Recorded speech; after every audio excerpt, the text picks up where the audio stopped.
Hello, this is Dawn over at Plot Chronicles. I want to tell you guys today some of my favorite historical fiction. I'm going to get right into it, but I want to tell you two things that are, one's on topic, one's off topic. One is, I was just telling my husband, I was thinking about historical fiction. I can't think of a lot of historical fiction that was written about stories during, say, 1900, like, when people came over to America and started their life. Like 1900 to say 1915. I don't see a lot during that time. And also 1950s. You don't hear a lot during that time. I would love to see more historical fiction about different time periods that you just don't hear a lot about. I think it would be kind of interesting. I don't know about you guys, but I love a lot of the music and the clothing from the 1950s, for example. And this is off topic.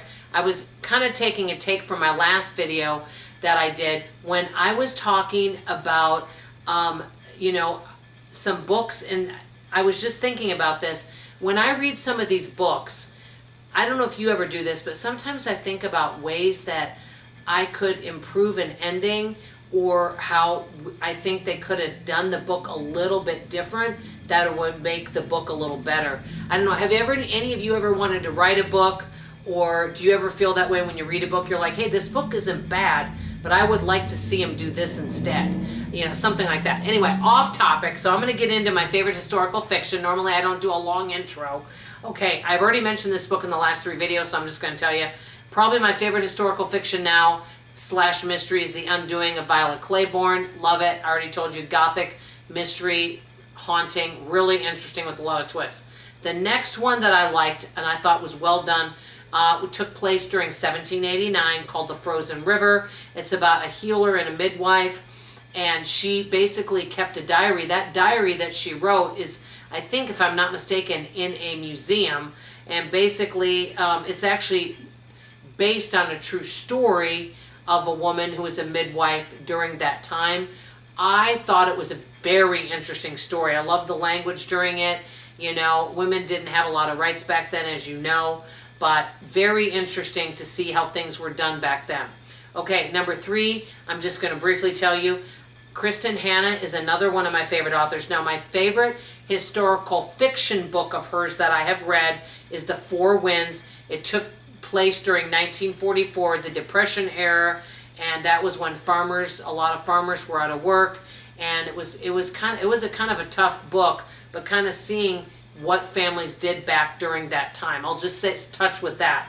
The next one was The Women, and I really liked that one. That was kind of done during the Vietnam time, and basically one of the main characters of the book, she wanted to be a nurse, but she wanted to be a nurse during Vietnam, and a lot of these women that gave their time and heart and soul during that these nurses, many of them were forgotten about.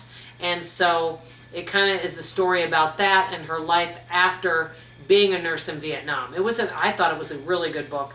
And then the other one is The Great Alone, and it's about a family in the 1970s. They're always having struggles because the dad was in Vietnam, had had post-traumatic stress disorder from that, and I'm sure it was very tough. And he also had some other tendencies. He wasn't a loving, kind person many of the times. He had a lot of struggles. I'll just say that, okay? He had a lot of struggles. And so it's a family. He wanted the family to get a fresh start. So he's like, let's move out to the wilderness of Alaska. And, the home was, like I said, could be violent at times. Not a really good home to grow up in.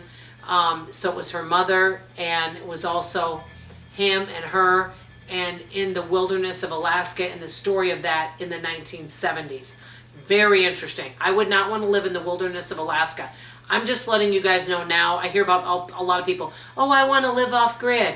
I am not somebody that wants to rough it and live without electricity and water or air conditioning or without internet. I don't know about you guys. Let me know in the comments below. Would you want to live what I call rough it, grow all your own food, do all that lifestyle?